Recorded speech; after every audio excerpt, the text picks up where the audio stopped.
हम लक्ष्मी चौधरी यहाँ सब गोटे के प्रणाम करे छी। आई हम एकटा कोबर गाबऽ के कोशिश कर रहल छी। आशा करे छी जे गीत अपने लोकन के नीक लागत। यदि गीत नीक लागे तो गीत के अधिक से अधिक शेयर करब और मैथिली भावना चैनल के सब्सक्राइब कर हमरा प्रोत्साहित करब। धन्यवाद। घड़ा पछुआड़ा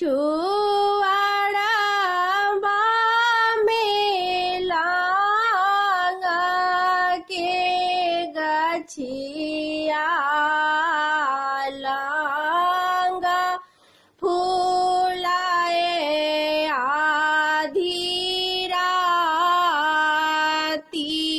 है घड़ा पछुआड़ा बामे लांगा के गछिया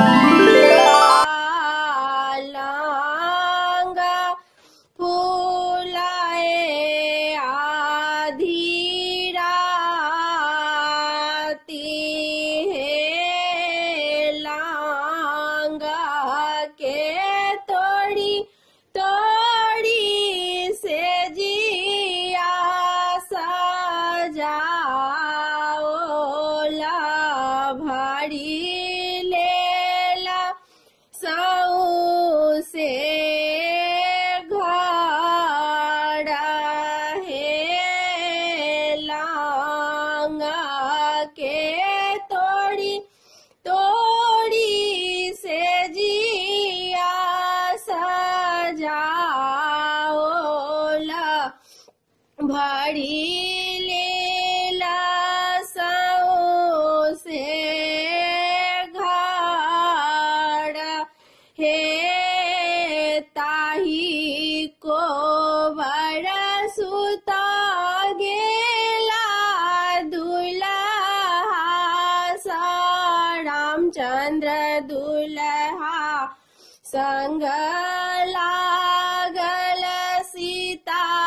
सुकुमारी है घुड़ी सुतु फिरी सुतु राजा जी के बेटिया यहीं देहा गड़मी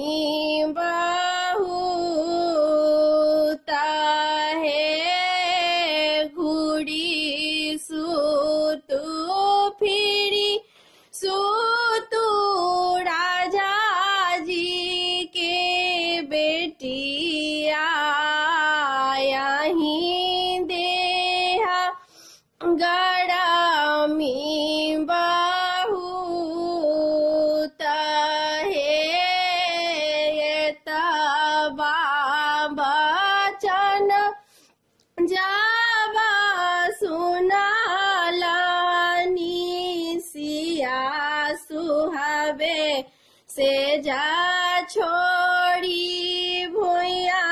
लेटी जाए हे तबा बचन जावा सुनालानी सिया सुहावे से जा छोड़ी भुइया लेटी जाए हे अंगना बाहरते तू ही से लाखी गे चेरिया यानी दिया साड़ा हो जबा जाया हे अंगना बाहरते तू ही से लाखी गे चेरिया आनी दिया साड़ा हो जबा जाया हे हम आब तू साड़ा हो जी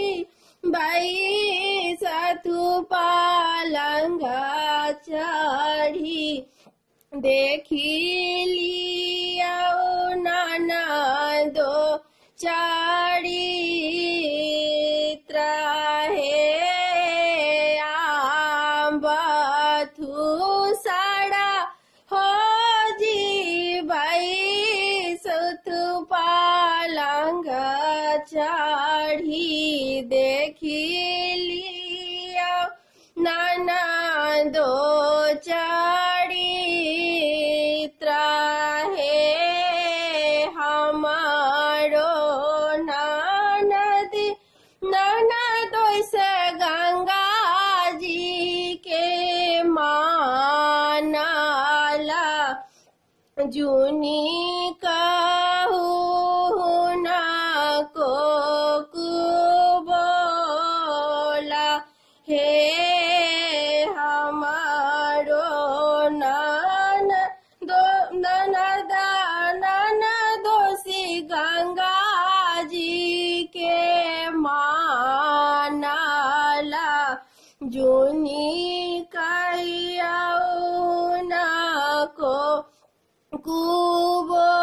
कुबोला हे जुगे जुगे जी ही बातु रामचंद्र दुल्हा से सिया सुहबे के बढ़ने आही बात है जुगे जुगे जीवाथु दुल्हा रामचंद्र दुल्हा सिया सुहबे के बढ़नया ही